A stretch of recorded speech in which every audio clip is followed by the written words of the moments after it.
they need to explain something or it's very wrong. Or they need to understand, they need to explain the rules to us again, because that. I don't, you know. Well, it's not, that's Mathematically possible. Not, I mean, the highest maybe is 40. I think 5 to say that high.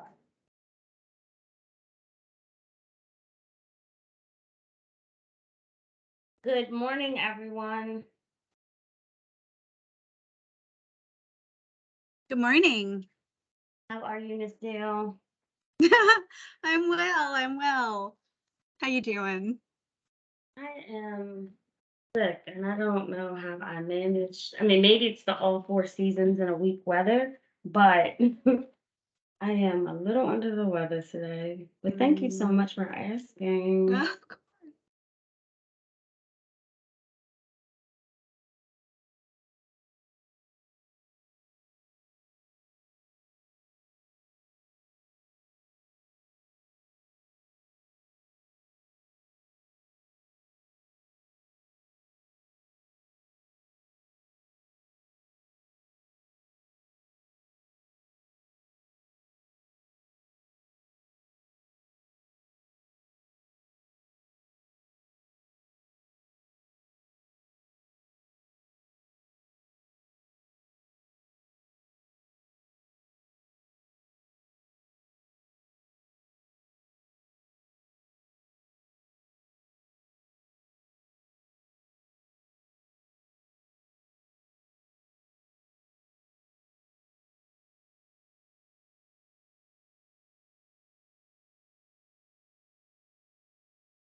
Good morning, Commissioner Coy. Good morning. Do we have any other commissioners on as well? I see Not Tim's yet. on. Welcome, and Jonathan as well. Hey, Felicia. Hi, good morning, everybody. Good morning. Good morning. Yes, good morning, everybody. Hi, Jonathan. I haven't had the pleasure to meet you just yet. So Jonathan and I were Digital Harbor High School together back in the day. So when I saw his name pop up first, we haven't been in person or directly connected since you've been in the role, but I was like, oh, nice to see you, Mr. Turner. Yeah, and I think I can't remember if it was a committee meeting or one of the board meetings, but when Dr. Bowden was there presenting for the United Way, I was like, wow, just very nostalgic, with the both of you there in the room and so forth. It was just it's great to see everybody doing new and different stuff. Yeah, absolutely. And of all the people, I think it's Commissioner McFadden that I've seen have the most reunions on different calls. Yeah. But I'm not surprised by that. Yeah. But it's nice to have the litter reunion here. Yeah, and actually, from time to time, I see Zach Jaffe, and Sarah, when I first came on, Sarah Abel as well. And I know there's some other folks with ties to digital that are here as well. Just haven't crossed paths with them yet, but always nice to see familiar faces. Absolutely, absolutely.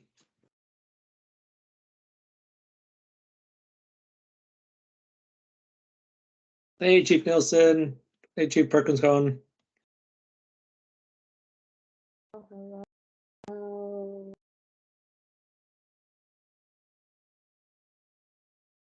I will wait probably another 30 seconds because I want to be respectful of everyone's time.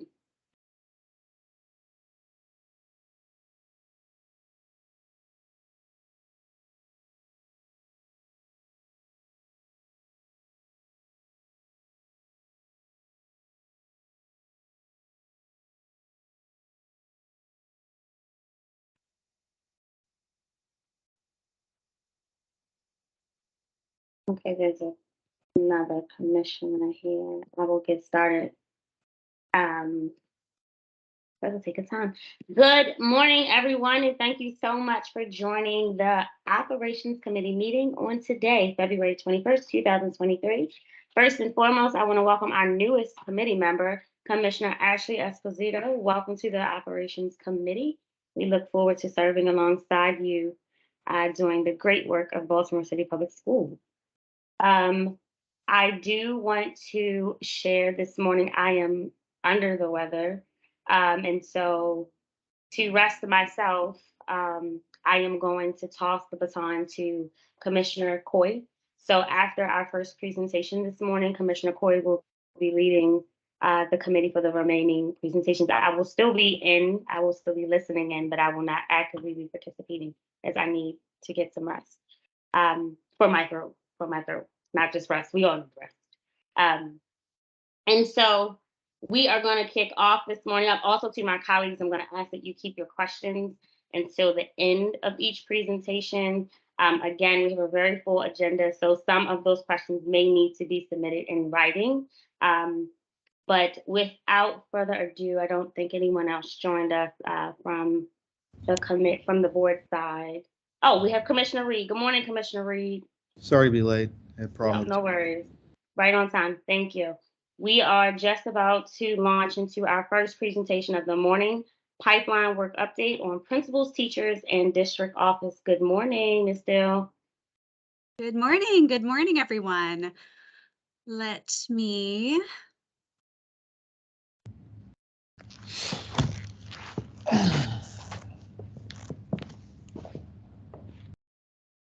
Can you see my screen? I just want to make sure I'm okay before I get started. Absolutely. Yep. Thank you. All right. All right. Thank you for that. Okay. Good morning, everybody. Good morning, everybody. My name is Sarah Deal, and I'm the Executive Director of Recruitment and Staffing, and we will be sharing a brief teacher and principal pipeline update with you this morning. So robust, varied pathways for high-quality staff to enter teaching and principal roles at city schools speaks most directly to Board Priority 2, which is actively recruiting, selecting, retaining, supporting qualified educators, administrators who are prepared to accelerate the growth and academic excellence for students. So today we're going to provide context for teacher and principal recruitment, share updates around existing pipelines, sorry to move that out of the way, introduce new pipelines as part of a comprehensive recruitment plan. So this slide grounds us in the current context for teacher supply and demand. So as we've shared, teacher recruitment is a concern nationally and locally, with teacher enrollment in the state of Maryland for teacher preparation programs declining about 41% over the last decade. More locally to us, last year, each of our 3 alt-route programs, Enviable Recruiters, each experienced a significant enrollment decline. Early admissions numbers for this year indicate that they are doing better with recruitment this year, but they haven't returned back to their earlier numbers. On the demand side, schools as a collective are receiving as much or more money as they did last year. And so we anticipate that just like last year, they are going to create the positions that they need for robust programming for their students. And so the budget process is just now getting underway. But last year, this resulted in twice the number of teaching positions created than had been created the year before. Despite teacher recruitment challenges, we did hire 681 new teachers for the 22-23 school year, the most in recent years. This chart shows new teacher hires by pathways for the last 3 years. We also included a percentage change by pathway so that you can really see the percentage increase or decrease by pathway. So as you can see, each of our alt-route programs noted the three rows in the bottom, each experienced a significant decrease in participants from 21 to 22, from about 18% decline to about 50% decline on the higher end. Alternatively, on the flip side, we increased our traditional hires, so in the purple, by over 37%, and more than doubled our para and substitute hires, the pink bar at the top. So we need to hire 1,000 teachers this year to meet the anticipated demand. So we'll leverage a variety of recruitment strategies. We will be re-engaging past candidates to ascertain whether or not they're interested this year, posting on external job sites. Of course, reaching out to eligible existing staff to ascertain interest in transitioning to becoming teachers, social media campaigns, external career fairs. I think our team is slated to attend between 30 and 40 career fairs, student interns, external partnerships. I think in the past we've partnered with the mayor's office, webinars about what it's like to be a teacher in city schools, our alt route programs, campus interview days, new pipelines. So we always need to think about how to refine our recruitment strategies and expand them. Our teachers on J1 cultural exchange visas, content-specific events, teacher ambassadors, our current veteran teachers who keep candidates warm until they find a school-specific assignment. And then finally, central contracts. We want high-quality staff to commit to the district while we are working to help them find their school-specific assignment. So today I will provide an update on key existing teacher pipelines and introduce prospective pipelines. So our alt route partners. So we have partnered with Baltimore City Teaching Residency, Teach for America, and Urban Teachers collectively for nearly 3 decades to recruit, select, place, support teachers to fill high needs positions, many of which would otherwise go unfilled. So this chart essentially shows each program and how they have historically been funded, which does have implications on where they can be placed. So Teach for America, for example, is funded 75% in Title I schools and 25% concentrations of poverty, which actually gives them a wide berth of schools through which to find placements. We are still going through the budget process. It's my understanding that it is possible that the funding may change for urban teachers to broaden the placement options. So to increase their numbers, each pipeline program is continuing strategies that work and developing new strategies to meet the evolving recruitment landscape. So these are just a couple of the new strategies for each of our alt route programs. So the first one, as you can see, all 3 programs are working collaboratively with us, the Human Capital Office, to attend information sessions to inform our paras, our substitutes, our temporary employees about their programs. So this is a new strategy to have all of our alt route programs in one place so that current staff can learn about the benefits of each program and ascertain if one of them is right for them. I've then included a couple more sort of program-specific strategies. And what seems clear to me across the board is that recruitment strategies need to be more proactive. They need to be more individualized. They need to be more relationship-driven than, at least in my experience here, they've needed to be in the past in order to be effective. So despite best efforts, should BCTR or TFA fall short of their recruitment commitment, per our contract, the below services can be provided in lieu of compensation. So should this be the case, we would come together with the partner program and figure out what makes sense for both them and us to provide services. So you can see a couple of options that we outlined in the MOU. So they could provide teacher mentor support to first-year teachers in schools where they already have existing relationships and programming. They could work with us. They could work with Human Capital to plan recruitment and cultivation activities over the course of a year, or they could work with us to help us further refine branding, marketing, to really focus on elevating the teaching profession, elevating Baltimore, which would, of course, be a boon to them and to us. So international teachers sponsored via the J1 visa program. So this year we hired 40 new Filipino teachers to add to our existing cohort of about 26 teachers.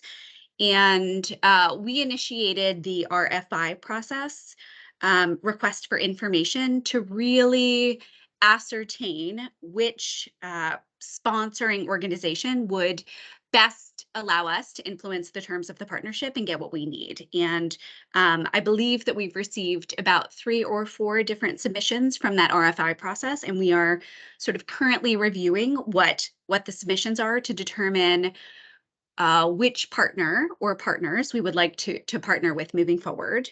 And then, as it states here, we are also exploring being able to offer a small number of H-1B visas this year and potentially moving forward.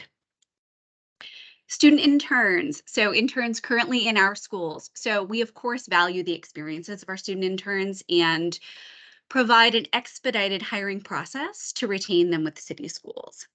And, last year's data indicated that just over 1/3 of the interns matriculated to becoming teachers. And we therefore, that isn't high enough. So we therefore have a goal to increase that to about 50% this year. So by now, by mid-February, we should have the roster of spring interns, and we do plan to host virtual information sessions with all of them so that we can be clear what the hiring process would look like for them and that we would, of course, love them to join city schools. We're also connecting more directly and more individually with specific college cohorts. And a couple of those dates are listed here. So here is a new pipeline. So we are excited to introduce you to a new partnership of ours, which is an alt route program through Johns Hopkins that is really focused on primarily recruiting and supporting secondary STEM teachers. We are in the process of finalizing the scope of services for this partnership. But Johns Hopkins is seeking to recruit up to 25 teachers in their inaugural year.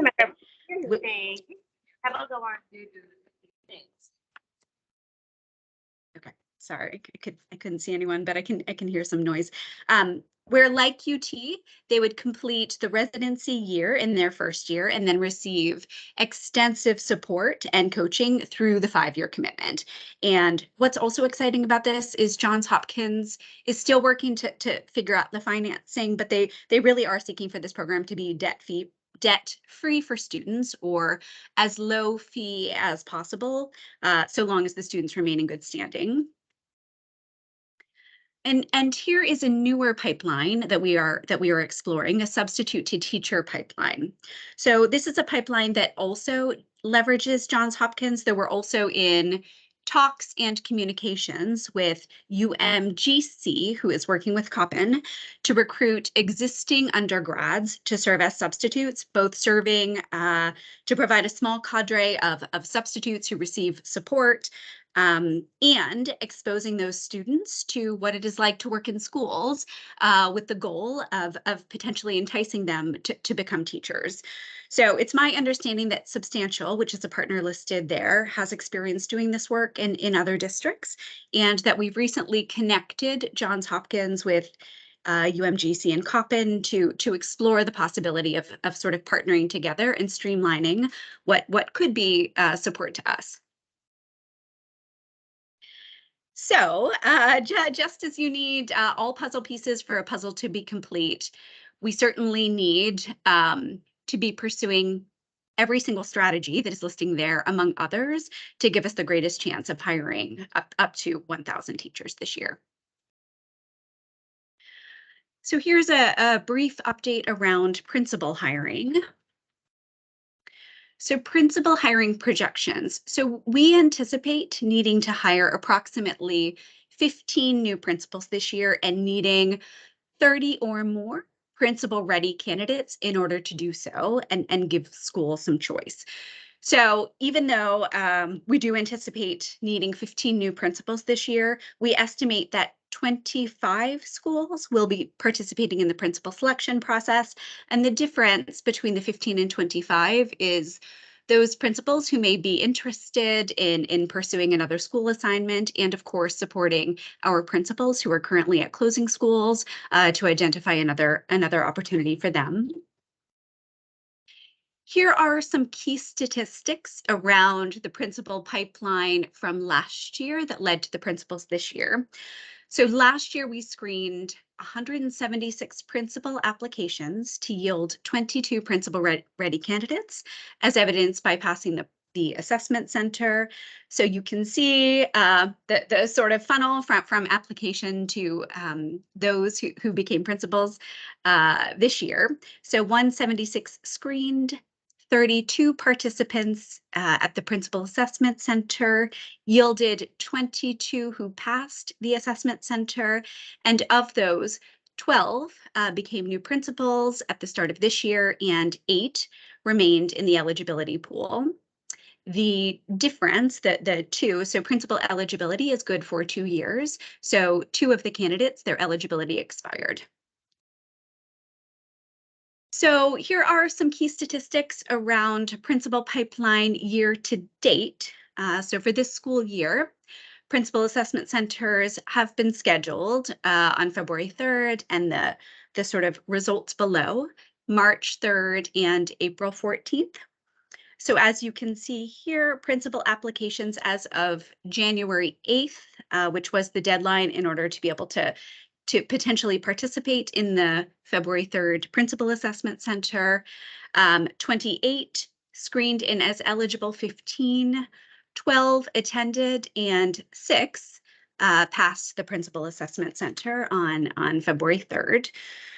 And then finally, here is some information about our bench of available and prospective principals.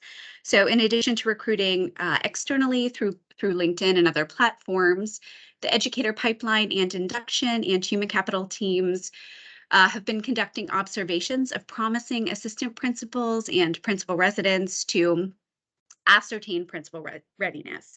So here is a snapshot of what our bench of available and prospective principals look like, I believe in January. So 16 principal ready candidates who had passed the assessment center, 15 potential principal candidates, so promising AP candidates, and then 8 principal residents through our new leaders program. And Ms. Dahl, this is your last slide. Yep, perfect. I was saying because wanting to make sure we do get to some questions or comments. Sorry. No, Okay. you're great. And there is so much to cover in all of the things that you're doing. You're still sharing your screen, by the way. Yeah, sorry, I'm trying. But opening it up to Commissioners Esposito, I see your hand. If you have a question you would like to ask, go ahead. Thank you. Yeah, so we have a growing population of Spanish-speaking people in the city, and I know that city government has created an initiative to increase the representation of Hispanic and Latino city workers and Spanish speakers. And I also heard that the community wants this representation. Is there any approach for intentionally recruiting teachers from the Hispanic community for teaching and other staff roles? I'm actually going to ask Chief Nielsen if she would mind speaking to that, only because we just put together a whole bunch of talking points related to that. Thanks, Emily. Sure. Good morning, Commissioner Esposito. I actually gave testimony on this at City Council just a few weeks ago. So we do focus a lot of our teacher recruitment for Spanish-speaking teachers on teachers who will be able to teach in ESOL placements. And the I'd say the primary way that we're approaching that is we do go to Puerto Rico every year to recruit at colleges and universities there, and also recruiting at other HSIs. But we are looking to expand how we can support Spanish-speaking applicants in positions other than for teaching, including for support staff, by working to get our materials, our application, our candidate interfacing materials translated into Spanish, because we know that's a growing population in the city, and need to continue to support outreach and recruitment to those groups. We focus a lot of energy on teacher recruitment, teacher hiring, and we do have a team that does operations hiring that's been looking especially at how we can increase outreach to those communities in our city. Awesome. And is it okay if I provide like some contacts in community? Because that's what they said, is like they feel kind of disconnected from city agencies. So people like usually only engage them when it comes to like translation, but they have so many other skills. but it's like really meeting them where they are. So is that helpful? I don't know. Yes, of course. And in fact, I just got back from the Council of Great City Schools HR conference and learned about how some districts are trying to make it easier for people in the community to engage directly with the recruitment team that we want to look into here. And as we're doing that, I think it's going to be really important that we do have a way to route, especially Spanish speakers. We're probably not going to be in a position to be able to support speakers of other languages besides English and Spanish right now, but we can certainly support being able to hire more community members who are Spanish dominant. Thank you. But any resources you can offer, send them our way. We appreciate Okay, it. well, thank you. Go for it, Commissioner Reed. Yep. Thank you, ladies. I appreciate the presentation. We need 1,000 teachers, you said next year. So we're pretty well set, I guess, I would assume, in terms of the principals. Is that correct? So the big concern would be the teachers? We still have a lot of work to do to hire and support schools that have principal transitions Right. to get their new principal for next year. So the work is Right. not done there though. But I think it's just a much smaller universe of candidates who we need to attract, as well as the internal candidates we have.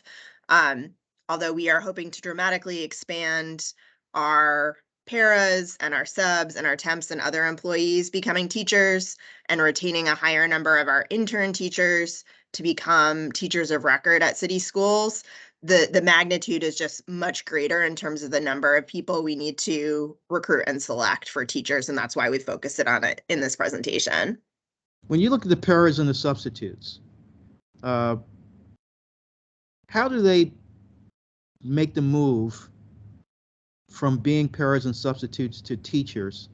One. Two, are they equipped to handle the classroom in terms of learning and educating? And three, what's the certification requirements for them to get to be a teacher? How long does that take? Sarah, do you want to answer that or do you want me to? I can start and then you can jump in. So there are a couple of different pathways, I think, for paras and substitutes who have bachelor's degrees. So I think, as I shared, for the first time ever, we are reaching out to substitutes, paras with bachelor's degrees, to invite them to learn more about our alt-route programs.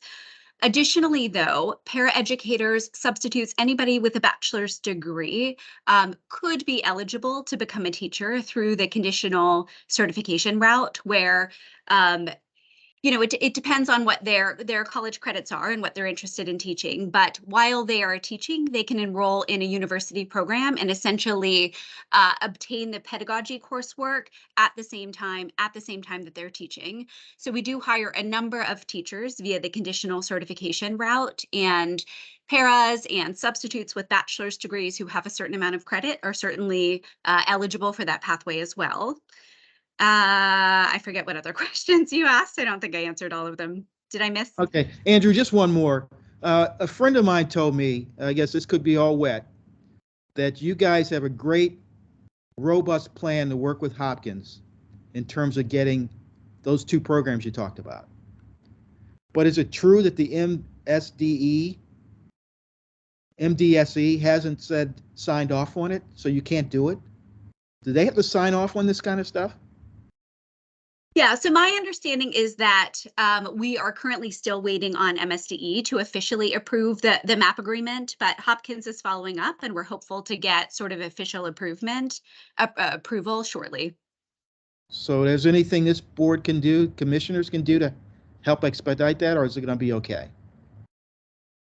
I think it's going to be okay. We can certainly let you know if there's anything that you could do.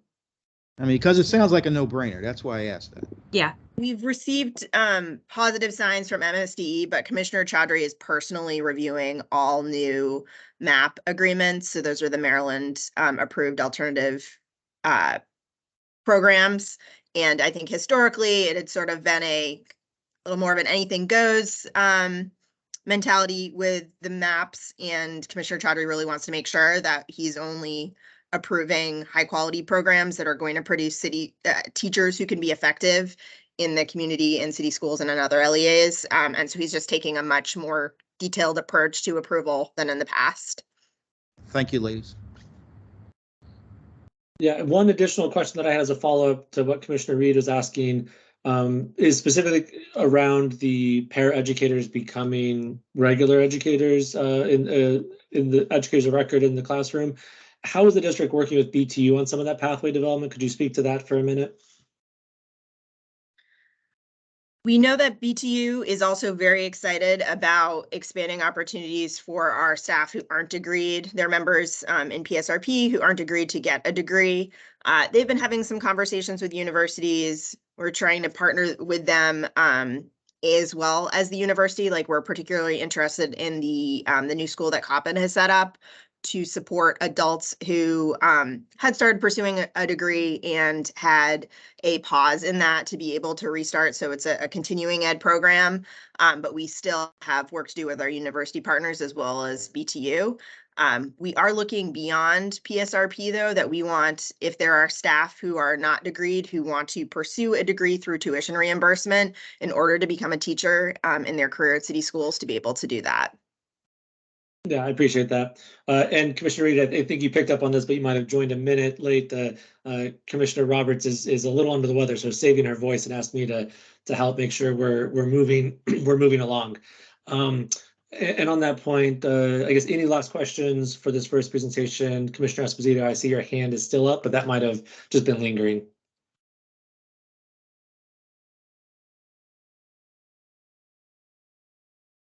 You're muted, but it looked like you were saying that you don't have additional question for this. Oh, I said I lowered it. Sorry. Okay, you're totally good. Thank you, Ms. Dill, for that, and Chief Nielsen for your comments. Obviously, there's a lot of work here. I have one or two additional questions I'll send over via email. And before we move on to the next item, Tanisha, do we have any public comments signed up for today, or what? Yeah, could you give some indication of what we might expect for the end of the meeting? Hi, yes, no, there are no members of the public signed up to give public comment today. Okay, well, thank you. And that we do have sort of 3 additional presentations here, and so we'll move on to next ones. And these are not small as well. So 21st Century Schools Annual Report. Hello, everybody. Can you see the deck? The Yep. deck? Okay, Yes. perfect. Hi. So I'm Cindy Smith. I am the Executive Director of Facilities Planning, Design, and Construction. And today I am presenting the 21st Century Schools Annual Report Update. So this is in accordance with the Baltimore City Schools Construction and Revitalization Act of 2013.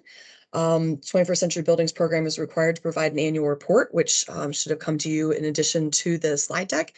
And the slide deck just goes over those highlights of those reports, of that report. So just a brief overview of what we'll do today. We'll cover where we align with the strategic priorities, executive summary, updates, swing space, the academic planning that has been done for these projects, as well as where we stand with enrollment projections and surplus buildings, and then covering some of the engagement and public relations and communications. And then finally, financial report, as well as a brief maintenance plan update. So the 21st Century Buildings Plan aligns with Priority 3 and Priority 4 regarding high quality modernized facilities, as well as effectively engaging stakeholders. Whoop, sorry. There we go. So just in summary, at this point, we have completed 26 out of 29 school buildings, just to make sure the asterisk is there because Frederick Douglass was added at the end. So that makes the 29th building. So we've done 26, and we'll talk about which specific ones later on. As far as workforce development, we've created a little over 1,300 local hiring positions achieved for Baltimore City residents. Across the program, we've participated in more than 65 statewide outreach events. There have been over 340 procurement and task orders under the 21st Century Buildings Program, resulting in over $1.1 billion in contract awards to date. Of that, approximately 33% of that has achieved MBE participation. So we do have a 33%, just about 33% MBE participation. And there's been a little bit of savings, just shy of $10 million savings achieved through the OSIP, the Owner Controlled Insurance Program, which has actually helped us be able to add that last school, the Frederick Douglass project. So just going into project updates. This slide goes over the schools that were open through Plan Year 1, the Fort Worthington, Frederick, Wildwood. So these all opened in 2017, 2018, 2019 through Patterson in 2021. And then going into Plan Year 2, these schools were all Plan Year 2 schools, a couple co-locations here with Walter P. Carter and Lois T. Murray, as well as Hartford Heights and Sharp Leadenhall. And the majority of these did open in 2021, a few of them in 2020. And then finishing out Plan Year 2, we do have a few more, Northwood and Montebello and Highlandtown, or Montebello and Highlandtown being our most recent. Cross Country is still under construction. It is slated to open in January of 2024. And then we have Commodore John Rogers, which is actually still in design. It is proposed to open at this point in August of 2025. So we've added, when I mentioned we added Frederick Douglass. Frederick Douglass technically became a Plan Year 3. It wasn't officially in Plan Year 1 or Plan Year 2. So the Plan Year 3 Frederick Douglass building, which is a co-location. So Frederick Douglass will be renovated and then will house the Frederick Douglass students, as well as the students from Briscoe Academy, which will move over to that building. At this point, the feasibility study is complete. The design has been awarded for the actual design of the project. And we're in procurement phase right now to award the construction management contract. This is proposed right now to start construction in summer of 2024 with a proposed opening of August of 2026. Just to note that swing space, that school will go into swing space. The Frederick Douglass students will go to Garrison in that summer of 2024 timeframe. Briscoe will stay in their building until the Douglass campus is ready to be opened. I just wanted to hit upon the CCI scores, the Community Conditions Index that we created to gauge where we're making our investments across the district.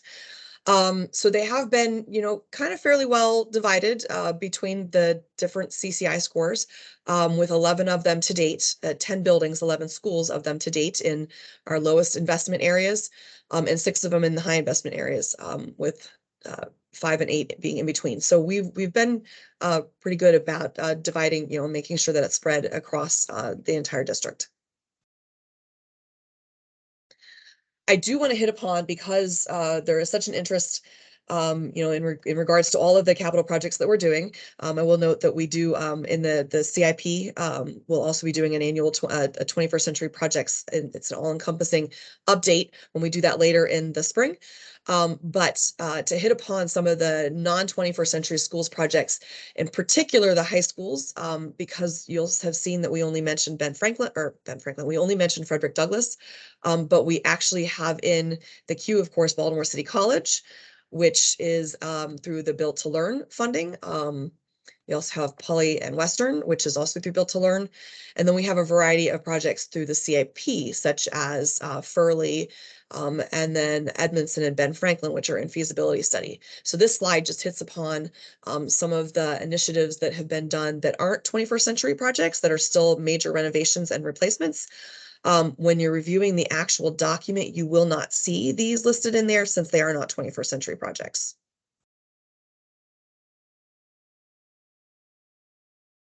So just getting into that swing space information. So we currently have one school in swing, that would be Cross Country. Cross Country is currently located in the Northwestern building.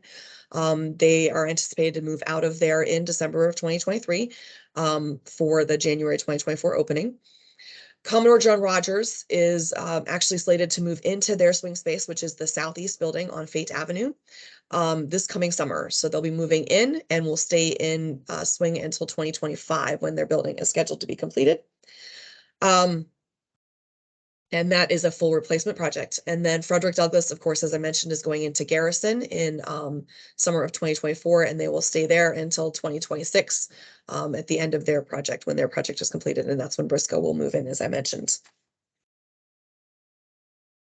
So for this past year, we provided transportation services for 3 schools in swing, Cross Country, which has been in swing, and then Highlandtown and Montebello, which were in swing this past year and opened in this past January, so about a month ago. We did have 15 buses serving those 3 locations. In regards to academic planning, 21st Century Academics Department continues to collaborate with the schools to create and reimagine the educational experiences in these new facilities. The 21st Century team works intensely with each of the school-based instructional teams to make sure that they identify the focus areas that the school wants, the community wants, and engages the staff and students, parents, and partners, as well as community members throughout that entire process. So each of the new schools that have opened to date have their have a school-based academic focus area that you'll see in the actual documents, what each one has, to lead the work within and to guide the school and how academic instruction now happens in each of those schools. So a big part of the 21st Century Buildings program was the district requirement to decrease the size of its footprint. At the time, the district utilization across the board was fairly low. So there was the MOU. Within the MOU, we were required to achieve a district-wide utilization percentage of 86%. That was supposed to have been achieved for school year 19 and 20. And we did achieve that. And not only did we achieve that, but we actually exceeded that with an 87% utilization rate. So we have achieved and met the MOU goal. We still have some underutilized buildings at the high school levels typically, but in our elementary schools in particular, we are very tight and trending a much higher utilization rate for those buildings. So while we have met this and we have decreased its footprint, I will say it has actually created some conditions where we are actually tight and now can't do things like implement all of the Kerwin programming because there's not enough space in some of the buildings to be able to add arts programmings or supports for students. So this has helped us be able to continue the projects, but has created challenges for us at the same time. In 2022, we did surplus 2 buildings. So when we are not using a building for academic purposes and no longer deem that we need it within the district, we are required to surplus those back to the city. The buildings that we surplused in 2022 were the West Baltimore building. We did subdivide that because it shared a plant with the North Bend Elementary School. So we subdivided that and surplused the West Baltimore building off. We also surplused the George McMecken building. However, we are currently on a very temporary basis leasing this back then to serve as a bus depot while we are constructing our new bus depot facilities. In regards to community engagement and public relations, our community engagement team is very robust and doing a lot of work with all the 21st Century schools. Throughout 2022, they continued all of that work, including hosting several community update meetings for the projects, partnering with the Department of Transportation and the Department of Planning, as well as school leadership. We worked on traffic concerns for traffic studies, as well as traffic calming and signage. We are actively engaged in engaging all participants, students, families, school leadership, alumni, community representatives and leaders, as well as elected officials to provide feedback on all of our school projects. And then as we got ready to open, of course, Highlandtown and Montebello, there were additional updates with back to school information on those projects. In addition, we're working with Baltimore City The Department of Planning has been running what's called the Inspire process as part of the 21st Century Buildings Program. And Inspire has been working on things like community walks with different PTAs and attending neighborhood association meetings in conjunction with our community engagement team, just providing those holistic and well-rounded services and well-rounded supports to the entire communities to make sure that the communities are being improved around the schools too. So they've adopted 12 plans for 12 of the schools that have opened so far, and they're continuing to work on plans on how to reach the rest of the schools that have opened so far. They have restored approximately 41 miles of primary walking routes, as well as planted almost 1,500 street trees as part of that support. Whoop, I went back the wrong way. Sorry about that. So in regards to communications, we opened 3 school buildings in 2022, Montebello early in 2022. Montebello and Highlandtown technically in 2023, but really in the end of 2022 for school opening in January 2023. And then we had Northwood that opened earlier in 2022. We actually published 3 editions of our newsletter out to community members and staff and students regarding program activities, community stories, all the events that are happening. And we have a significant footprint on social media to distribute and disseminate this information out to the community members. In regards to finances, the revenues were higher by about about $26.5 million in the budget, with the expenses being under budget. That breaks down into contractual services and grants and subsidies as being the under budget items. Just to note that the revenues were higher. Those were related to the true up from tax revenues, facility rental prices, BGE rebates that we've received for the projects we've done, as well as interest income. The contractual services savings were related to the construction services that we pay for through the projects. And the grants and subsidies is actually related to operating expenses. Any overall savings that are put back into the program to pay for things like Frederick Douglass High School, to pay for change orders on projects, and to pay for other projects that are related to the 21st Century Buildings Program, but that haven't been completed to date, such as now constructing the field in conjunction with Rec and Parks, constructing the field at the Reach High School site.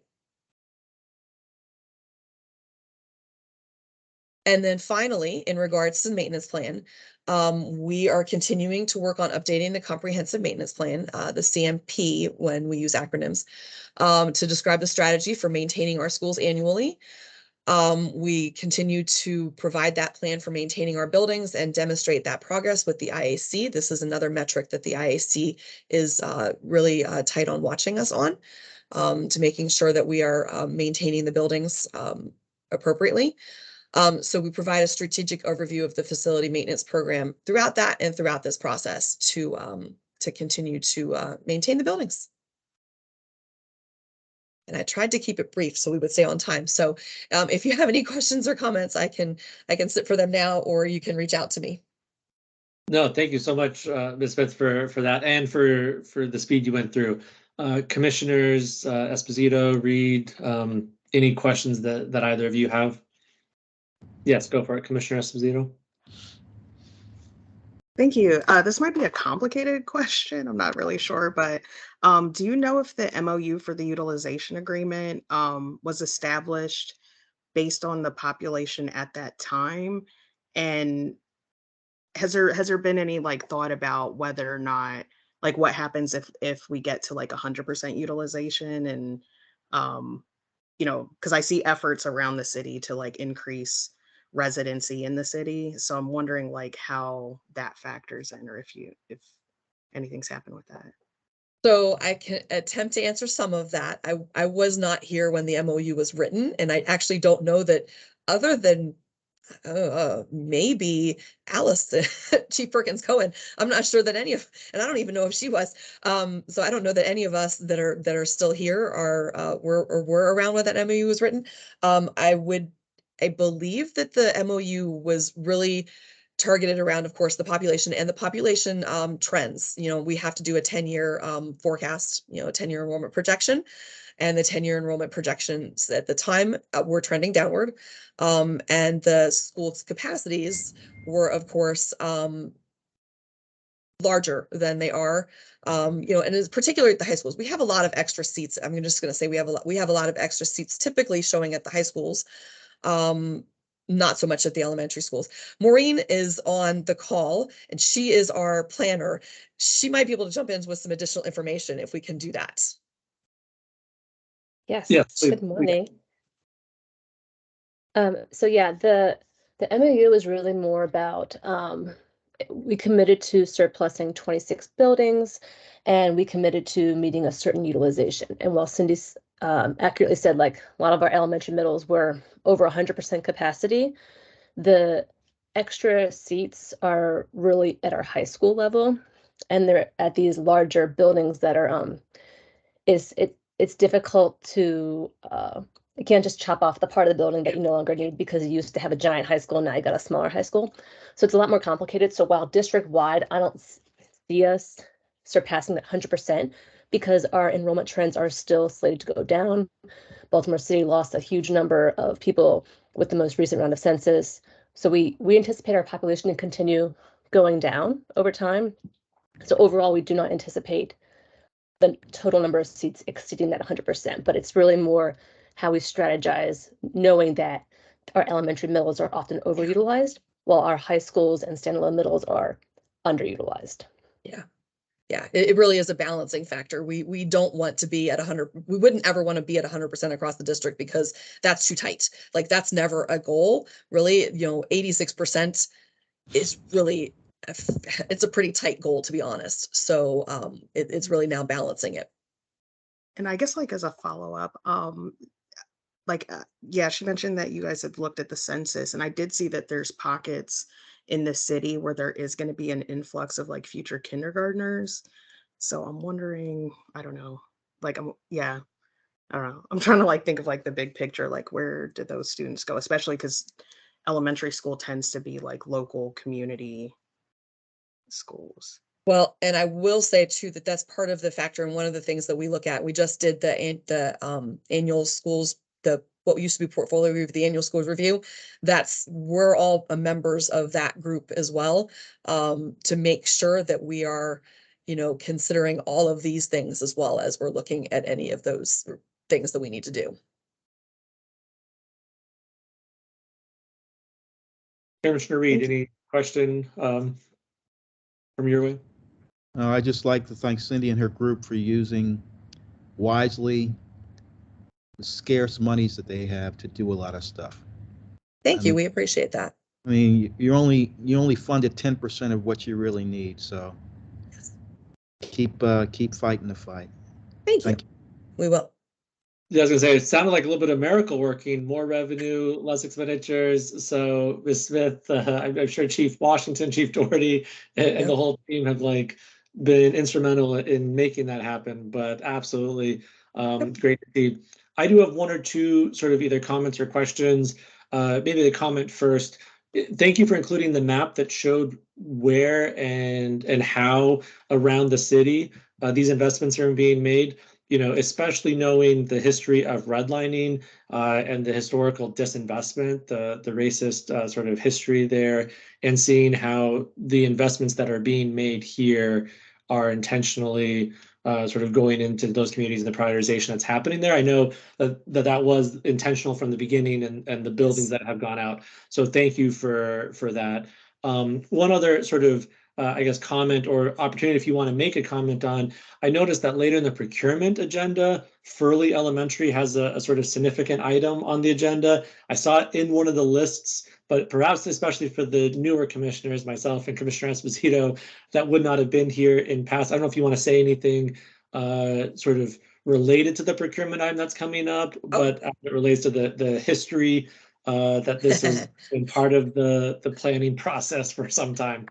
Yeah, so just to add, Furley has been in the plan for a long time, not a 21st century building. It is a capital.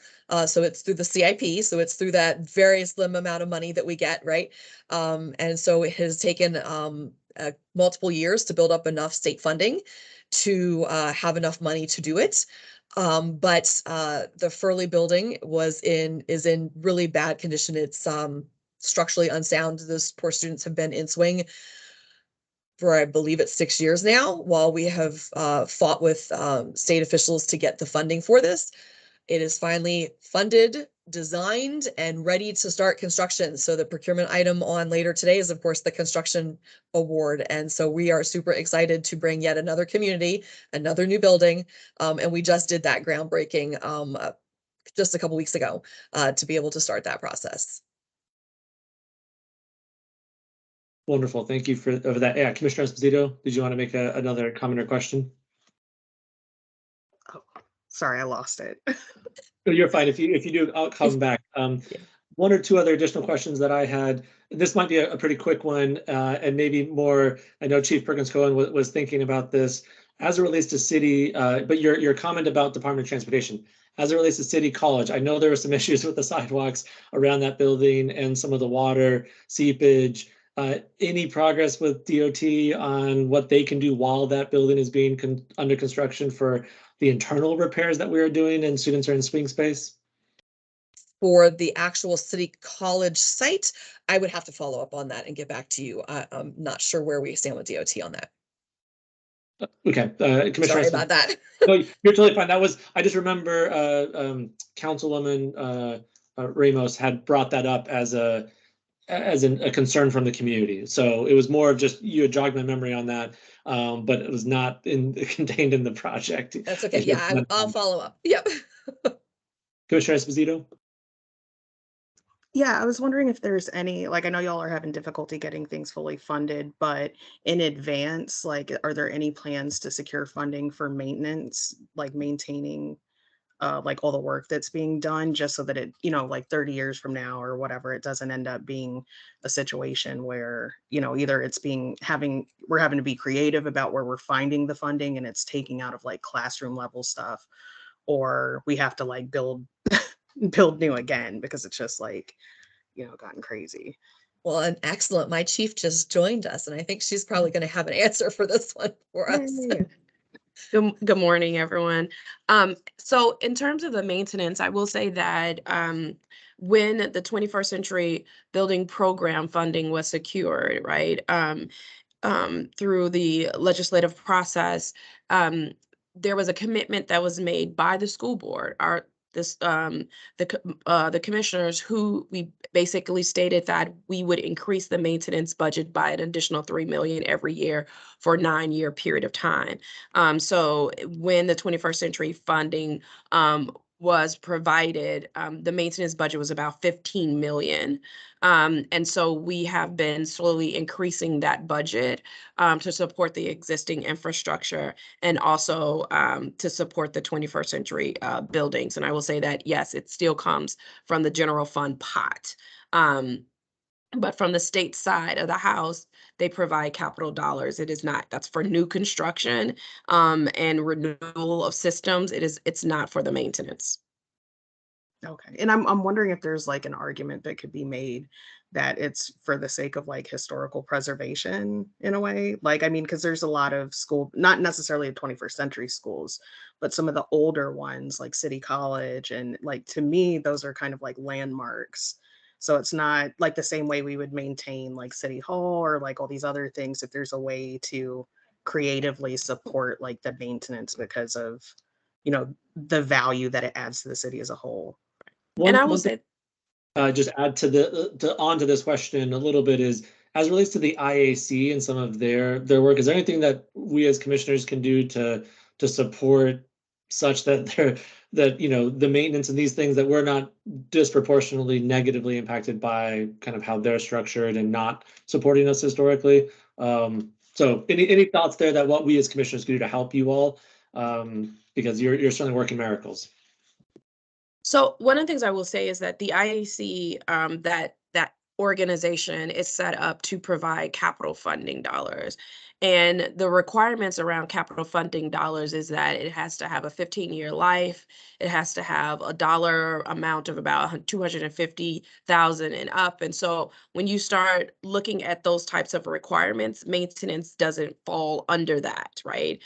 So it may be a larger conversation with the state and funding support from the state in terms of how we fund our maintenance dollar. But the IC by itself as an agency is for capital resources.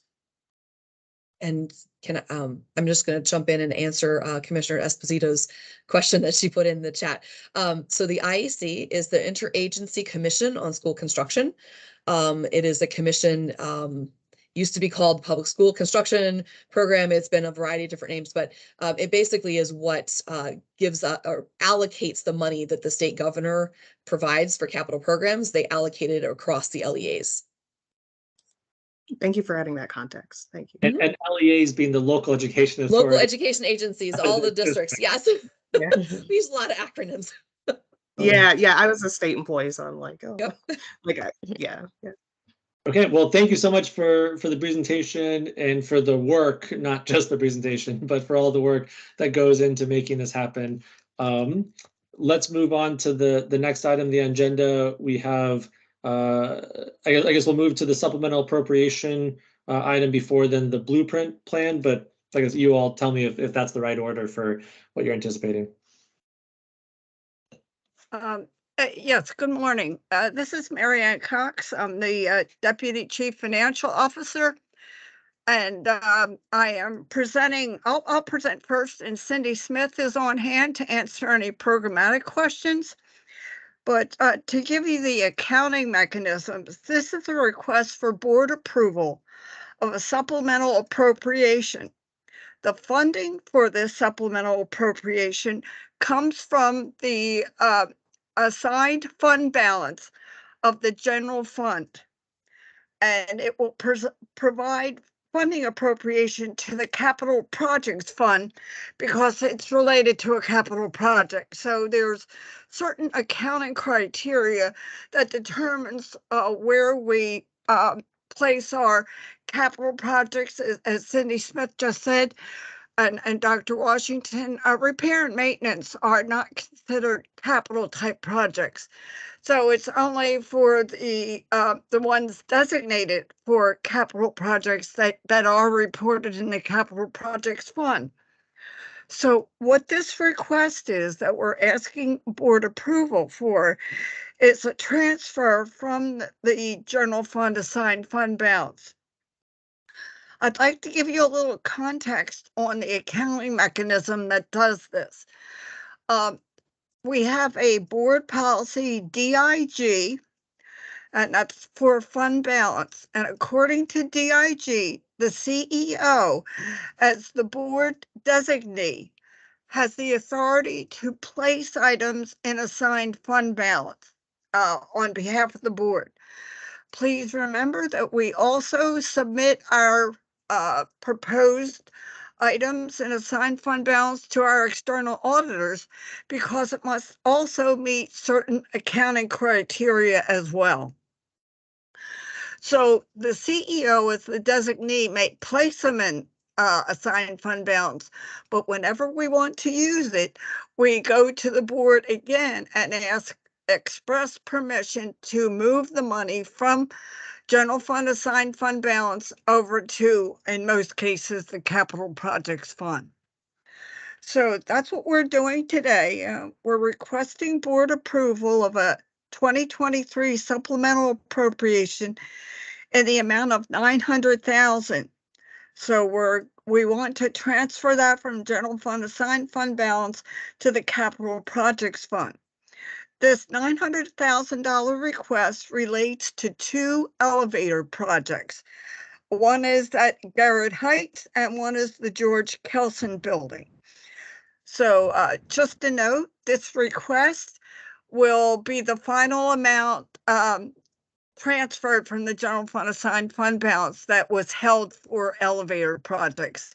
So this is the last, I'm sorry. I see we have a question for Commissioner Reed, And just want to make sure Yes. that we have time also for the remaining presentations. Commissioner Reed, Okay. what question do you have, if any, on this? Oh, it's probably more a statement than anything. I'm all for it, but I guess one thing I always worry about is why the state, the Stadium Authority, IAC, never are willing partners when we talk about elevator repairs. I think this is probably the second one we've seen in terms of elevators. I could be wrong, Mary Ann, but it's always, they don't want to pay for that. I don't know why. Cindy, would you like to Yep. take that? Yeah, so I'm not going to say that it's not that they're willing partners, and these would be capital, so they would be IAC. It's not that they're not willing partners. It's that we submit so many projects, right? And we have to prioritize, and sometimes the elevators, and honestly, for a while, elevators had been bottoms because air conditioning, HVAC, roofs, things like that. Elevators are honestly one of the least expensive projects that we do, so they do tend to get overlooked, I think, a little bit in that regard. So we were trying to catch up on all of the elevators that were needed to be replaced and done. And we actually got a little lucky in this regard, in that the two of the elevators that we had in the original request were ended up funded under capital. Hence that left that $900,000 that we could then put to the next two down the list.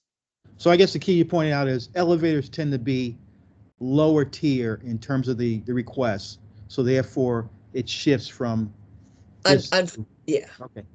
Unfortunately, yes. Thank you, Ms. Something Mann. has to be down the list. Thank you. One other piece that I do want to add, because Commissioner Reed, you are correct that there are some systems that the IAC has not been really great partners with, right? Because we have a priority, IAC also has priorities too. So I just want to flag that you are very correct in that. The other piece that we also take in consideration where we may try to use other funding sources for is when the IAC is not supporting a project that is underutilized. So and underutilized, what I mean is that the IC has guidelines. This is not in a state requirements or anything else like that, but the IC sometimes have guidelines that if a school building, as it relates to enrollment, if the school is not utilized at 60% and higher, then they may take a pause on funding that particular project. And so those are also projects where we may go to this capital fund, supplemental fund, in order to support the schools because it's a much needed project. And we just can't wait for the IAC in order to support us for that. So this is another one of those, this could be another one of those situations too. Okay, well, let's, if there's any additional questions, you can follow up and ask those. And I know we have, while elevators are overlooked, I know on the procurement agenda, we certainly see a number of them coming up. Let's move on to the Kerwin Blueprint Implementation Plan. Thank presentation. Go for it. Hi, good morning, Commissioners. I'm Sandy Jacobs. I'm the Executive Director for Strategic Resourcing and the district's Blueprint Implementation Plan. I know you have seen a lot of very meaty and comprehensive presentations during this meeting, and there's one more coming, so thanks for bearing with us. As you know, there's obviously a lot in this plan. I'll do my best to just quickly give highlights. So as you know, Kerwin legislation passed in 2021. It is at its heart a real fundamental overhaul of education funding in the state, recalibrating funding through an equity lens. It begins to correct what has been historical underfunding for city schools, and in particular for children from low-income families, English learners, and students with disabilities. And it has 5 main pillars, which we'll go through each one with the highlights of the plan, so I won't talk about them here. And we're also pretty careful here in city schools when we're talking about the Kerwin Blueprint to call it the Kerwin Blueprint, so it's not confused with our existing Blueprint for Success. Again, the Kerwin funding streams, there are about a dozen different funding streams. They all have specific rules about how the funds are allocated to schools and how they can be used. It's important to again note that while this is beginning to address that historical underfunding, in city schools, we're starting from not as solid a foundation as we might have been had we not had that underfunding for so long. And also important to keep in mind that the funding phases in over the next decade. So many of the things that are starting now won't be fully funded for many years. And some of the funding gaps we already have, particularly around special ed and pre-K, may be addressed in the long run by these funding increases. But in the short term, we will still have overages in those areas. So as far as Kirwan implementation goes over the next decade, we will be submitting 3 iterations of our Kirwan plan. The first, which is the one under review right now, which we'll be submitting in a couple of weeks, covers the period 21-22, so sort of the runway year of Kirwan this current school year and next school year. So it's only a plan that's sort of looking 1 year into the future. This time next year, we'll submit a second iteration, which will cover 24-25 through 26-27. And then farther down the line in 2027, we'll submit a plan for the balance of the years. It is a very comprehensive template that we are responding to. It is 164 questions organized by each of the pillars. And as you can see here, not that equally distributed, a lot of emphasis on college and career readiness. And because the plan has been organized as this large set of questions and answers, it's a challenge to make sure that we're speaking to our larger vision and also addressing the fine points of each question. This is MSDE and AIB's timeline. The AIB is the Accountability and Implementation Board set up to oversee all things Kirwan. You can see we've had a very, very compressed timeline to prepare this plan. We got the template in mid-December. We began working immediately. When we submit on March 15th, then we'll go into a review, revision, and plan approval process. MSD has not given us a lot of details on how the review is going to be conducted. Other than that, their intent is for it to be iterative, that will have some opportunities for follow-up, but exactly how that will play out between March and May remains a bit of an open question. Finally, the plans will go to the AIB to be formally approved in June. As far as our plan development process, we were hard at work before the template was fully was finally released. All of our work groups were anticipating what we knew were the major Kirwan activities that would likely be included in the plan. We held kickoff meetings for each pillar and created a master tracker so that it was very clear not only which offices owned which questions, but also which individuals in those offices would be responsible for drafting, as well as who else needed to be involved in part of the development of the response. First drafts were reviewed by the senior staff most connected to those drafts, and the plan has gone through an extensive cross-office and senior leadership review. As far as our internal timeline, was very compressed between the December holidays and to where we are now. It was work of a lot of people that I'm so happy to be able to say that we've really stuck to this timeline. We met, every milestone along this plan. It was a lot of work from a lot of people. Just to give you a sense, these are just the people who are actual authors of questions in the plan, but a lot of additional staff support besides the people listed as plan authors. We have taken the approach that we really don't want to see the Kirwan blueprint become sort of a siloed piece of work or that distracts from our existing priorities, especially when it's meant to be so comprehensive and overarching. And so our approach is really to make sure that it's thoroughly incorporated and integrated with our city schools priorities. Obviously, there are some specific requirements within the law that we need to address, but we're really, our focus is on incorporation and integration. And, you know, to that end, our stakeholder engagement, first and foremost, has built on the extensive engagement that we'd already done. And we embedded it in existing activities, you know, for example, the stakeholder engagement that occurs around the budget process. We made sure that had some Kerwin focus and emphasis. And then we have done some additional Kerwin specific outreach and engagement. Given the limited window of time for developing the plan, you know, there's only so much we were able to get in this window. But within the pillars, you know, the program offices have been, you know, conducting all their ongoing outreach around the topic areas.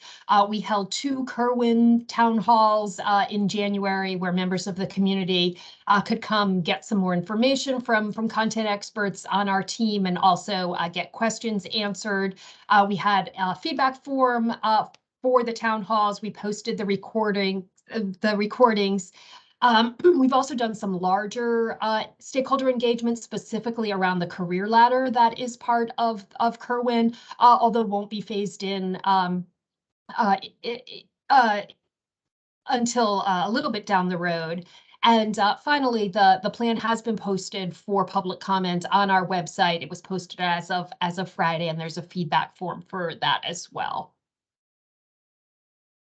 So very quickly, I'm going to kind of speed past the slides here that outline the key components of the legislation and instead focus on the key components in terms of the highlights of our plan. So you have in your deck for each pillar the legislation highlights, but I'm going to focus on the highlights of our plan. So around early childhood, first and foremost, Kerwin is around an expansion of full day pre-kindergarten.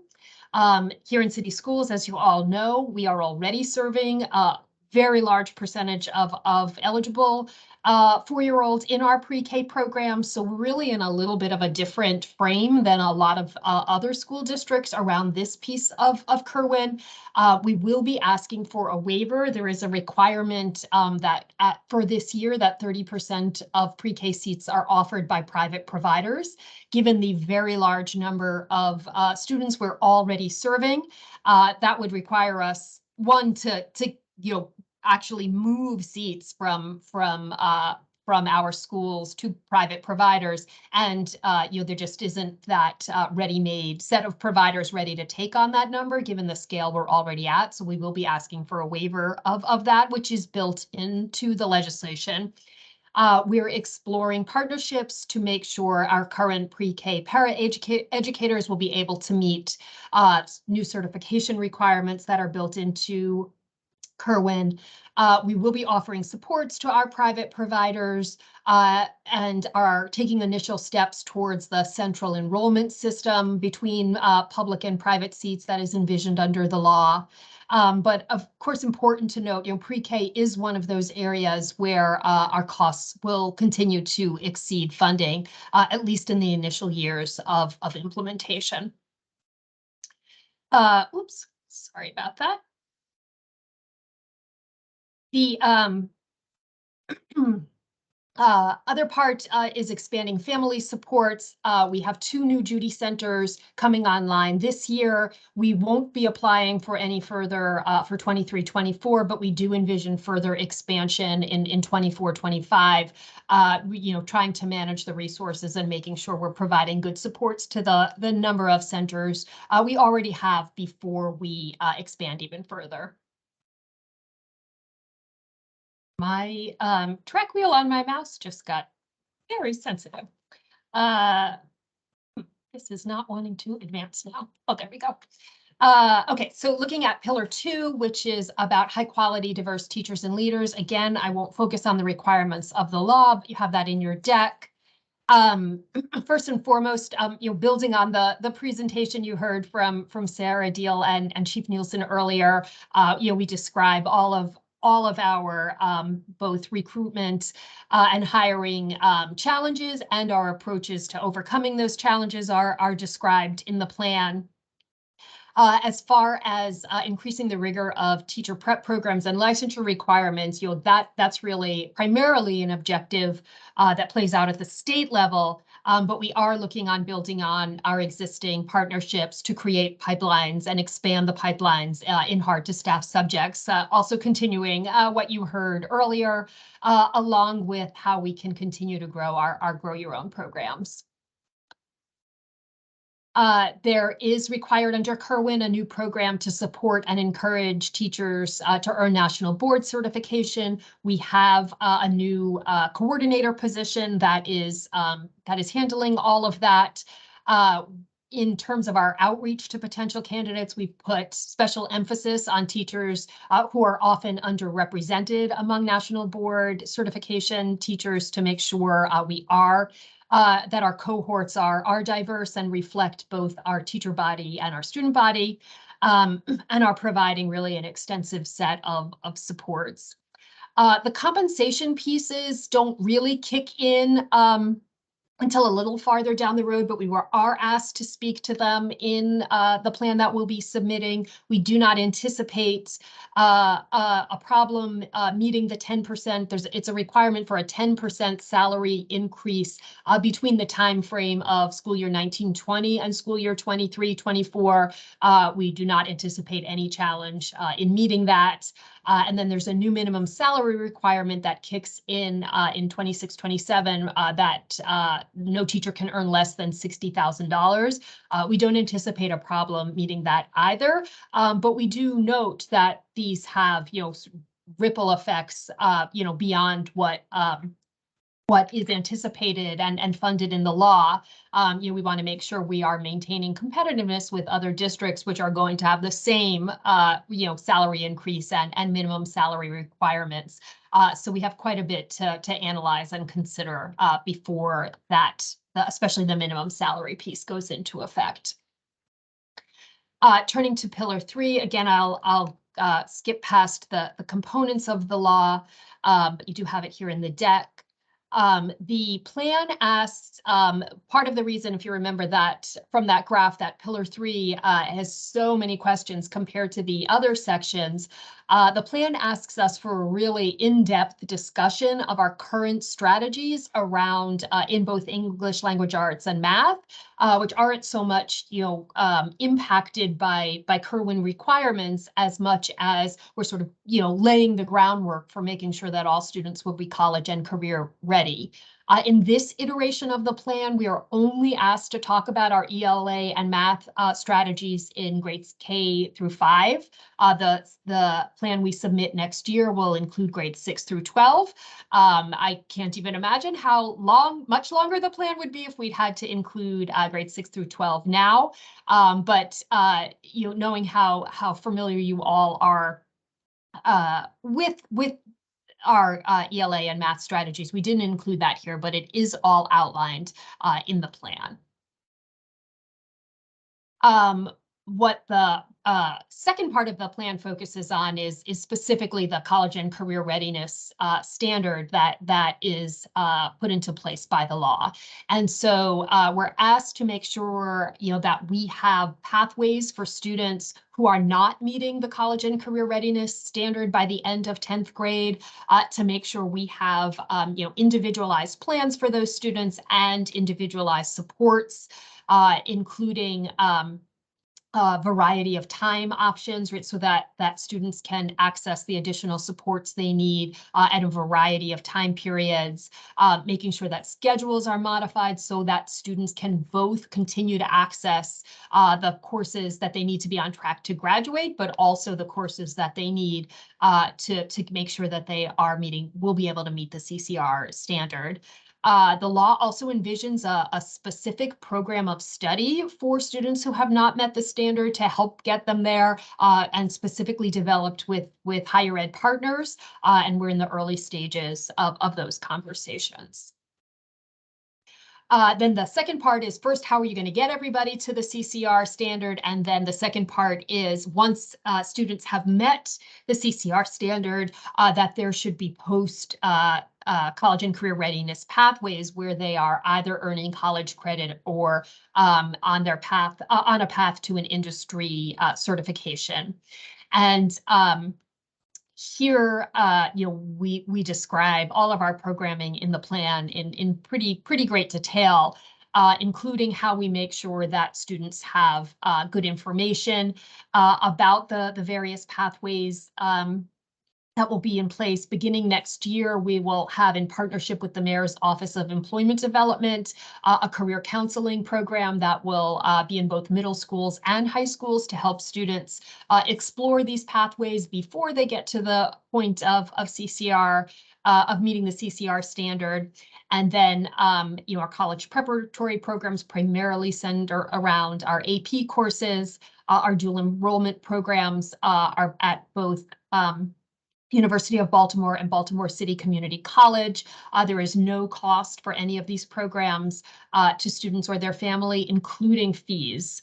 That has come up in other districts as an issue, but we are fully covering all costs for students. Also, as part of our post-CCR pathways are our early college programs, our P-TECH programs across the district, and our very wide CTE programming across the 11 career clusters, 127 programs, and 44 specific pathways that are all included in the plan. We're also piloting programs to make sure that students outside of the pathways can also access these certification pathways and apprenticeship programs. There is a goal in the Kerwin legislation that 45% of students will access an apprenticeship or earn an industry recognized certification. And so we recognize that will, to meet that goal, we'll need to make sure there are opportunities for students outside of these pathways. Turning to Pillar 4, Pillar 4 is a bit of encompasses a whole bunch of different topics because it's centered around more resources for the students who need them. And so it includes English learners, special education students, behavioral and health supports, and as well our community school programs, which are funded through the Concentration of Poverty grants. So the EL section of our plan describes our multilingual learner and community strategic plan that has been in place to make sure that we are responsive to both the very significant growth in the EL population, and that we are providing families with the communication supports that they need and students with the education supports that they need as well. Around our students for disabilities, this again, another area important to note that although special ed funding is increasing under Kerwin, this is an area where our costs will continue to exceed our funding for this purpose for many years into the future. But the plan does describe the educational supports for special ed students and also how we are working to mitigate identified over identification. I'm sure that's not how the people in the Office of Special Education would describe that, but that is also included in the plan. Under our community schools programming, this is another area where we are very far ahead of the Kerwin blueprint. It is very, very promising that there are new funds specifically targeted not just to students from low-income families, but to students in schools with a high concentration of poverty, which is really, an attempt to address not just individual student needs, but the collective needs. And the concentration of poverty grants are meant to support community school programming. We have, as you know, a very extensive set of schools already functioning as community schools. There are, for FY23, there are 117 schools that are receiving both parts of the concentration of poverty grant, which is both the personnel grant, which supports a community school coordinator, and the per pupil grants, which support all of the wraparound supports.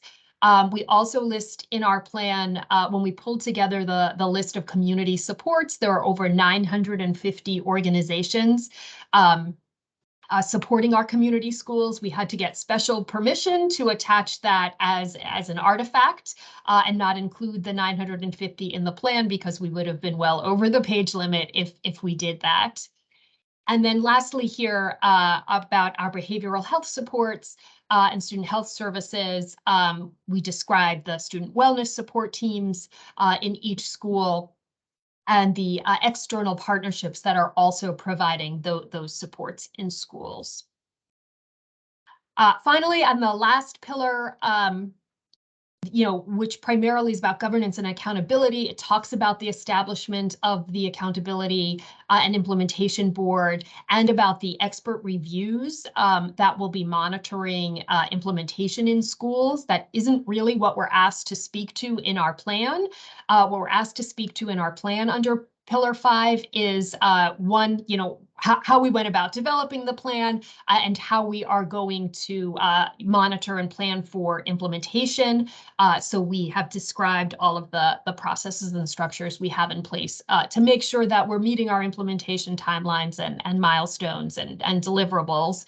And then we're also asked to describe how we will be monitoring the correct allocation and expenditure of Blueprint funding, because there are significant new both allocation and reporting requirements built into Kerwin. And as you all know, we've been working with education resource strategies over the last months to both make sure that our fair student funding model is fully aligned with Kerwin, but also continues to meet all of City Schools' priorities. Ms. Jacobs, that Yes. was wonderful to see you go through all of that and talk through it. Appreciate all of the work, and the fact that you're keeping to the timelines that you've outlined is impressive. I know the state has delayed some of the things that they've done, but on some like the test scores and whatnot, but nice to see the work you're putting in to stay there. Commissioner Esposito, Commissioner Reed, questions that you might have relating to the blueprint? The Kerwin blueprint, I guess I appreciate that you like distinguish between those two, because they are different. They're not the same. And the state likes to borrow things from us, I've noticed, community schools among others, but we did call things blueprint first, and then the state called it blueprint. So the confusion is not of our doing.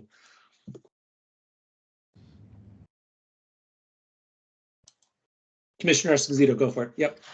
Okay. Yeah, I had a question. So I know in the beginning you had said that like information is given to families, and like there were the meetings that were hosted, but I know that for some families, especially those that work like multiple jobs and work shifts where they can never like attend in person, is there any way to leverage the school platforms, whether that's the apps or email lists, to disseminate that information like asynchronously, just so that they have it? Yeah, we're exploring all these opportunities. We've created what we're calling a Kerwin Corner in recurring newsletters, so that people will see things regularly. We're posting recordings and things on the website of events, knowing that everybody can't attend in real time. But exploring how we can also use some of the school platforms is something we should definitely take a look at. Yeah, because there's like, I know me as a parent, there's so much information on the website, and sometimes you don't know like where everything, that even to look for something. So having that like intentional push saying like, hey, this exists, and then referring to the website, I feel like is really helpful. Yeah, thanks for that. We're trying also to push out information both that gives you a big picture, but then also gives you little chunks at a time, because there's so much in it. Right, yeah. One of the questions I did have relates exactly to what you're asking, Commissioner Esposito, but it's almost more for my fellow commissioners, which is to say, as a board, what can we be doing in our role to elevate and highlight this? How, and including also, what should we be doing to make sure that we are fully informed? I mean, this was multiple years in the making for legislative. There's a lot. It is dense. It is thick. Like you highlighted, there's 164 questions, in the 5 different pillars. This is a pretty monumental undertaking that we will be talking about and should be talking about over this period of time. So, I think the question that I'm posing here, and not looking for an answer, but perhaps we sort of spend some time as a board thinking about what ways that we can be lifting it up, also be connecting with folks in the community around this. I think that's part of our role and how of the work that you all are doing on that. Commissioner Reed, any questions that you have from this? I guess one thing I'd recommend to all the commissioners, some way we can get this out, is they also did a comprehensive presentation. If the commissioners really want to get a really broad-based view of what they're doing, I would say read that comprehensive presentation. It's long, but it's really good. And I guess the other thing is, this is something that came out a year or so ago. Teachers have to be in the classroom 75% of the time now. I think with Kerwin, it's going to 60%. How much is that going to cost us as a system in terms of costs for talent from a benefit standpoint, a salary standpoint, and how is that going to impact the budget? I mean, that's something hopefully you and Chris and Mary Ann can get back to this group, because you're talking about a pretty big, hefty increase in terms of salaries going forward if that 60% classroom accountability comes to fore. Yeah, so we're definitely taking a look at that. We have ERS helping with that analysis as well. A couple of things that, one, it's a bit down the road and then has a long phase in. It has an 8-year, I think it starts in 2028 and then has an 8-year phase in. So it's pretty far down the line. Also, the legislation is pretty clear about the set of activities that are allowed in that 40% window, which it can't be full group instruction, but it can be small group instruction. It can be one-on-one. So teachers can be teaching in that time. They just can't be in front of their whole class. So we also want to explore, no doubt there is some staff increase that accompanies it. But it may be that it also with, smart scheduling and that it actually just is an opportunity to get our best teachers more time with our, with students who need it. But there are costs associated with it no matter what. And we are right there with you in wondering, worrying, and trying to get ahead of it. Thank you. Chief Doherty, did you want to add anything to that? Thank you, Commissioner Corey. I was just going to say that Commissioner Reed has really put his finger on something that is front of mind for us, even though it's comes into effect in out years. And I was thinking when Sandy was talking about the 10% increase over the 5-year period and said, we don't think that'll be too much of a challenge. And then the $60,000 amount, and she said, we think we'll be able to make that. The one you've put your finger on, Commissioner Reed, is one that is not in that category of, we've got that covered. And as Sandy said, a lot of it's coming down to how people read some of the language. And maybe more clarity will come from the state in the intervening period to make us feel like, yes, we can read it that way. But you have touched on something that is written on all of our whiteboards. So thank you for raising it in the public discussion. Yeah, no, I appreciate let's make sure we reinforce that and do that when you guys make your public presentation. You can even ask me to just ask the question again, but I think the public needs to know, BTU needs to know, and other organizations need to know it's the rising costs of labor and talent as a percent of the budget. Yes, sir. Thank you. Thank you. I know we do need to get to procurement, but I do have one or two questions that hopefully are pretty quick on this. As I understand it, the governor's workforce development board plays a role in the definition of apprenticeship and industry certifications on the requirement for 45% of graduating students to have those. I know Baltimore City is doing better than the rest of the state largely in this, although I don't have confidence that the state is counting our numbers fully accurately, in some of the ways. But my question for you all, is it true that the governor's workforce development board plays that role, or where and how can we gain greater clarity on making sure that apprenticeships are being counted? That we know, for example, we had the presentation from Reach Partnership, and they highlighted some of the wonderful work that they are doing on this. And yet, when we did a data walk with the state, they said we had 0 apprenticeships. And so there's a mismatch here, and I'm trying to make sure that we are doing our part from the board to say, these things should count appropriately. But is that the place where that's being decided? Do you have any insight? So I don't know if there's anybody who from the CCR team who's able to that. Rachel. Sure. Hi there. Great to see you all, and thanks for the conversation. So yes, they are going to be involved in shaping, which CTE certifications are counting. They're looking at apprenticeship.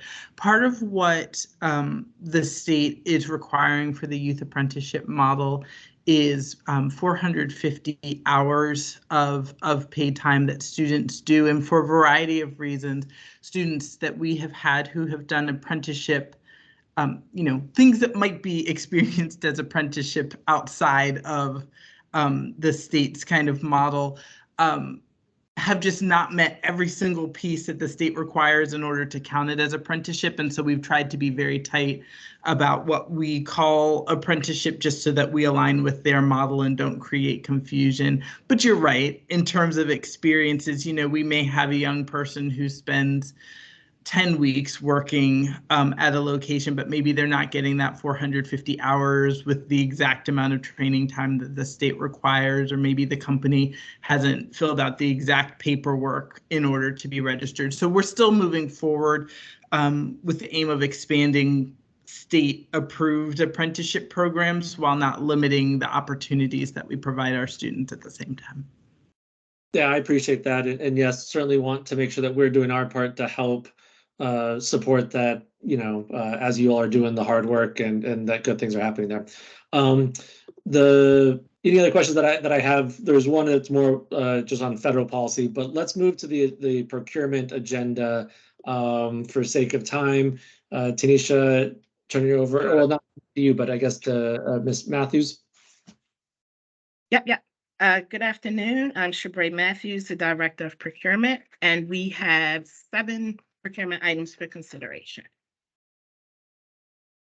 15.1, Ameresco Inc. The Chief Operating Officer requests the board's approval to increase the total contract amount with Ameresco from $3,642,545 to $4,180,544, an increase of $537,999. to continue to provide energy performance improvement and analysis and expand the number of Baltimore City Public School buildings under this contract. The contract term is April 28, 2021 through April 27, 2032. Any questions? No, okay. 15.2, Shilmar Corporation. The Chief Operating Officer requests the board's approval of a competitively solicited contract with Shilmar Corporation in a total amount of $404,348. My apologies. The contract provides elevator replacement services at Morrell Park Pre-K through 8 school 220, number 220. Any questions? No, okay.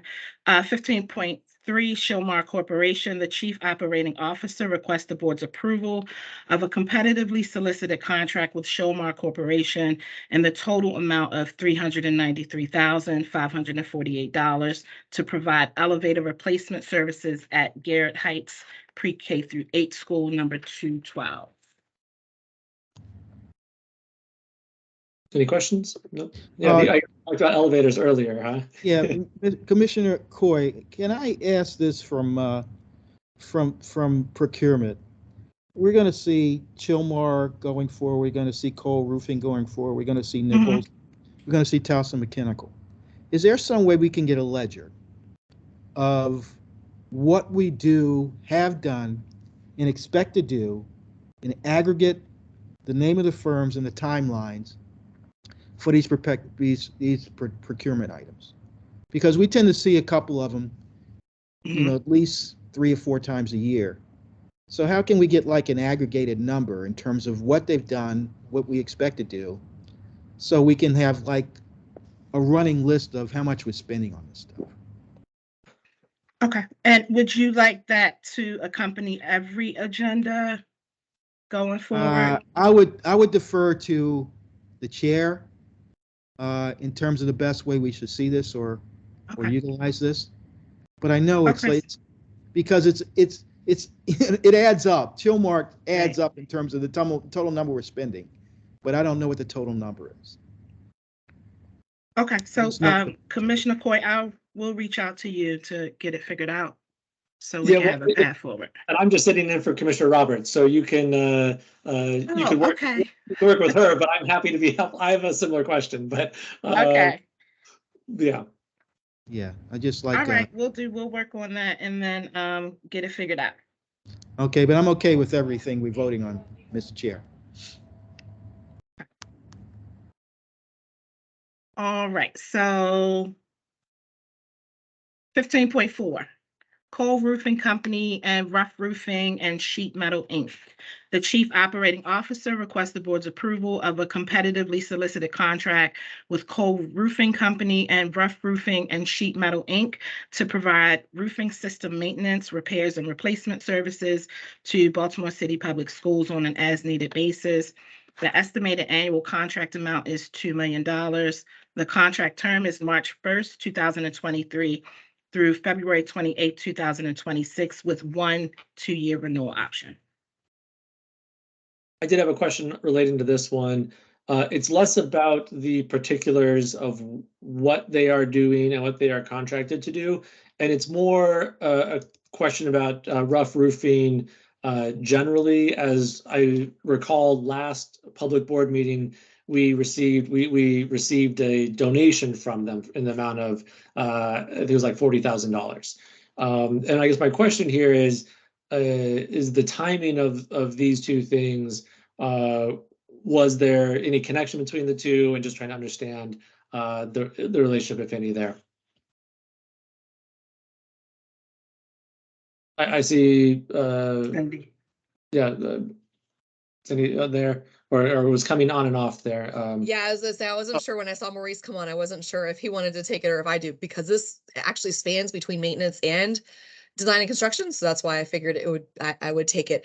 The particular one you've got right now on this Cole Roofing and Rough Roofers is, of course, an on-call. It's not for a specific task. So it's for whatever maintenance is needed. Rough Roofers donated some funds to us because of an issue that occurred at a school during a project that they were working on. So they donated some materials that were honestly stolen during a project that they were working on. That was their donation. The two items don't relate to each other in any way. It just is a coincidence in the timing.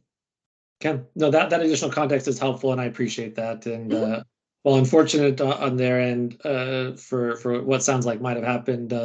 Appreciate how it was handled. So yes, yep. Thank you. No other questions for me on this. Okay, 15.5, E. Pinkiness Construction Company, Inc. The Chief Operating Officer requests the board's approval of a competitively solicited contract with E. Pinkiness Construction Company, Inc. and the total amount of $1,399,680. The contract provides window and door replacement services at Francis M. Wood Building, number 178, Vivian T. Thomas Medical Academy, number 429. No questions. 15.6, Nichols Contracting, Inc. The Chief Operating Officer requests the board's approval of a competitively solicited contract with Nichols Contracting, Inc. and the total amount of $475,378. The contract provides elevator replacement services at Westport Academy Pre-K through 8 School number 225. And that's the last of our elevators for this time, huh? No questions from me. Any questions, Commissioner Reed?